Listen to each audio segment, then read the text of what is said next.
ஒரு பெரிய பொறுப்பு வேற. காங்கிரஸ் கட்சி தமிழ்நாடு காங்கிரஸ் கட்சியின் தலைவர் மிக மிக பொறுப்பான ஒரு பொறுப்பு அது.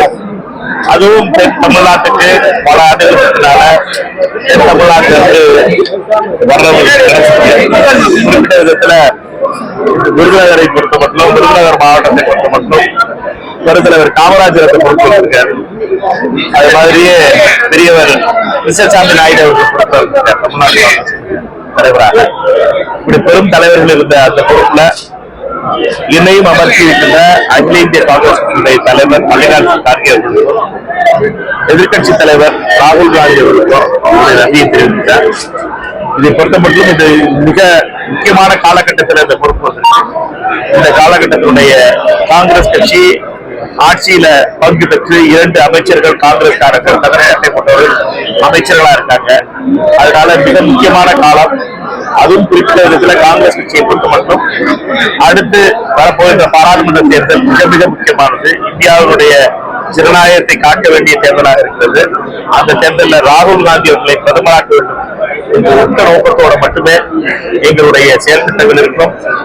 இந்த அரசினுடைய வெற்றிகளும் இந்த அரசுடைய செயல்பாடுகளும் குறிப்பிட்ட விதத்தில் தமிழகத்தினுடைய முதலமைச்சர் கூட்டணியுடைய தலைவராக இருக்கின்ற அருமை சகோதரர் விஜய் அவர்களுடைய அரசினுடைய செயல்பாடுகள் அனைத்தும் மக்களை மையமாக வைத்திருக்கின்ற அரசியல், மக்களை முதன்மையாக கொண்ட அரசியல், மக்களுடைய அனைத்து மக்களையும் எந்த ஒரு வித்தியாசமும் இல்லாமல் மக்களுடைய ஒவ்வொரு தமிழர்களுக்குமான அரசியலாக அவர் எடுத்து சென்றார்.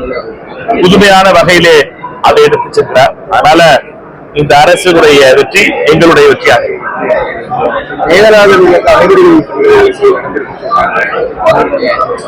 என்னை பொறுத்த மட்டும் மேகதாது அணை என்பது மத்திய அரசுடைய அனுமதி இல்லாமல் அமைக்க முடியாது.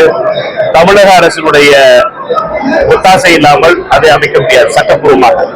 கர்நாடகத்தினுடைய அரசியல்வாதிகள் மேகதாதுவை வைத்து அரசியல் செய்யலாம். ஆனால் தமிழகத்தினுடைய அரசியல் தலைவர்கள் அனைவரும் ஒரே கருத்தோடு தமிழகத்தினுடைய நலனை மையமாக வைத்து இதை அரசியலாக்காமல் நம்மை பொறுத்த மட்டும் மொத்த கருத்தோடு நம்முடைய நியாயத்தை எடுத்துச் சொல்ல வேண்டிய நேரம் இருக்கிறது. மத்திய அரசு, குறிப்பாக மோடியினுடைய அரசு தமிழ்நாட்டிலே மீண்டும் மீண்டும் பாஜக தோல்வி வருவதனுடைய வெறுப்பு, தோல்வி இதனுடைய மைய கருத்தாக 4 சட்டமன்ற உறுப்பினர் கொடுக்கிறார்கள். இப்பொழுது தமிழக மக்கள் அவர்களுக்கு 1 சட்டமன்ற உறுப்பினர் கொடுத்திருக்கிறார்கள். இந்த கவலை எல்லாம் பாஜக காரர்களுக்கு இருக்கும், மோடிக்கு இருக்கும், அமித்ஷாவுக்கு இருக்கும். அதற்காக தமிழகத்தை அவர்கள் பழித்திருக்கக்கூடாது, இதற்கு அனுமதி வழங்கக்கூடாது. கர்நாடகாவுக்கு அனுமதி வழங்குகின்ற பொறுப்பு என்பது மத்திய அரசு, குறிப்பாக மோடி அவர்களிடம் இருக்கிறது. அந்த அனுமதி இல்லாமல் அவர்கள் எந்த செயலையும் அங்கு செய்ய முடியாது. சும்மா பூச்சாண்டி வேலை காட்டுறதெல்லாம் கர்நாடகம் காட்டலாம். ஆனா அவர்களுக்கு அனுமதி இல்லாமல், மத்திய அரசுடைய அனுமதி இல்லாமல் அதை நடத்த முடியாது. மோடி அவர்களுடைய அனுமதி இல்லாமல் நடத்த முடியாது. மோடி அவர்கள் அனுமதி கொடுக்கக்கூடாது. வீட்டுல இருந்து பல விஷயங்கள்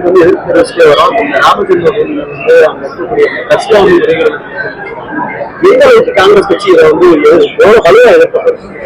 மிக கடுமையாக எதிர்க்க போகிறோம். காங்கிரஸ் கட்சியை பொறுத்த மட்டும் இதுல தொடர்ந்து இந்தியா முழுவதும் இதற்காக காங்கிரஸ் கட்சி போராட்டம் நடத்தியிருக்கிறது. இந்தியா முழுவதும் இதற்காக முக்கிய தலைவர்களை அனுப்பி பத்திரிகைகள் இதை பற்றி பேச வைத்திருக்கிறோம். காங்கிரஸ் கட்சியை பொறுத்த மட்டும் மக்களுக்கு, ஏனென்றால் இதுல பாஜக, RSS காரர்கள், சங்கிகள் ராமர் கோயில் உண்டியிலே கையை வச்சுட்டார்கள் என்பதுதான் கொடுமை.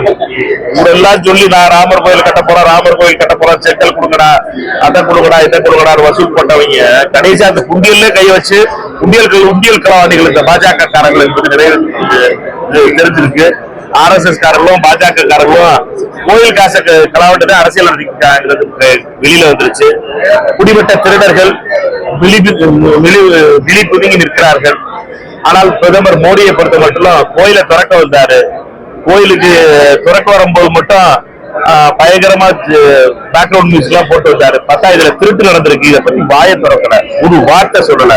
ஏனென்றால் அவரோடு கூட இருப்பவர்களுடைய பொறுப்பாக இருக்கிற இந்த கோவில், அயோத்தி கோயில்ல, ராமர் கோயிலே இவ்வளவு பெரிய திருட்டு நடத்தக்கூடியவர்களாக இருப்பவர்களை பற்றி வாய் திறக்காமல் பாஜக இருப்பதை கடுமையாக இந்த பாராளுமன்ற கூட்டத்தினுடைய காங்கிரஸ் கட்சி எடுக்கும். எங்களை பொறுத்த மட்டும் இதுல நீதி கிடைக்க வேண்டும். ராமருக்கே நீதி வாங்க வேண்டிய நிலையில நிக்கிறோம். ராமருடைய கோயிலுக்கே இந்த நீதி வழங்க வேண்டிய நிலைமை நிக்க வேண்டியதா இருக்கு. பாஜகவை பொறுத்த மட்டும் அவர்களுக்கு எல்லாமே வியாபாரம், எல்லாமே பணம், எல்லாமே வசூல். இதுதான் பாஜக RSS பழக்கம். இதனை எதிர்த்து காங்கிரஸ் கட்சி பாராளுமன்றத்திலே கடுமையாக வெற்றி பெற்று அமைச்சரவை பாதுகாப்பு இருக்காங்க. அது சாத்தியம்னா